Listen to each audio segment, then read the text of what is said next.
सच में ईरान के नए क्लस्टर बम के आगे इजराइल का सबसे मजबूत सुरक्षा कवच भी कमजोर पड़ गया है। क्या मिडिल ईस्ट में युद्ध का नया और खतरनाक चैप्टर शुरू हो चुका है? और क्या आयरन डोम जैसी हाई टेक डिफेंस सिस्टम भी इन हमलों के सामने बेबस हो सकती हैं? इन्हीं तमाम सवालों के जवाब आज हम इस वीडियो में जानेंगे।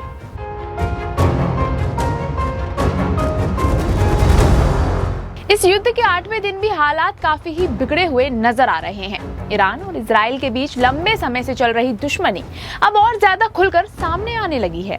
हाल ही में सामने आई रिपोर्ट्स के मुताबिक ईरान ने ऐसे हथियार का इस्तेमाल किया है जिसे क्लस्टर बम कहा जाता है। ऐसे में ईरान के इस हथियार को लेकर इजराइल की सुरक्षा एजेंसियां भी काफी ही ज्यादा सतर्क हो चुकी हैं कि क्लस्टर बम नॉर्मल मिसाइलों से काफी अलग और ज्यादा खतरनाक माने जाते हैं।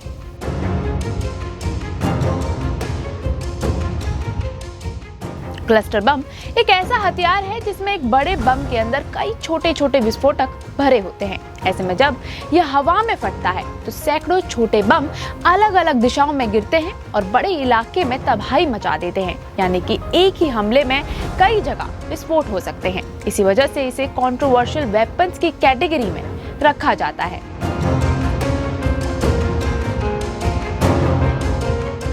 इजराइल का आयरन डोम दुनिया की सबसे मॉडर्न मिसाइल डिफेंस सिस्टम में से एक माना गया है। ये सिस्टम दुश्मन की मिसाइलों को हवा में ही पहचान कर उन्हें मार गिराने के लिए बनाया गया है। लेकिन क्लस्टर बम के मामले में चुनौती थोड़ी अलग हो जाती है, क्योंकि अगर एक मिसाइल हवा में फटकर कई छोटे छोटे बमों में बदल जाए तो हर छोटे टुकड़े को रोकना काफी ही ज्यादा मुश्किल हो जाता है। यही वजह है कि एक्सपर्ट्स के बीच ये चर्चा तेज हो गई है कि क्या आयरन डोम इस तरह के हमलों से पूरी तरह सुरक्षा दे भी सकता है या फिर नहीं।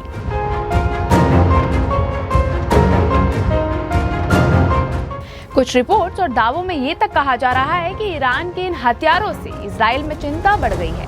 हालांकि इजराइल की सेना लगातार ये दावा करती रही है कि उसका डिफेंस सिस्टम काफी ही ज्यादा स्ट्रॉन्ग है और वो किसी भी तरह के खतरे से निपटने के लिए पूरी तरह तैयार है। साथ ही इजराइल के पास आयरन डोम के अलावा डेविडस स्लिंग और एरो जैसे कई दूसरे एयर डिफेंस सिस्टम भी मौजूद हैं।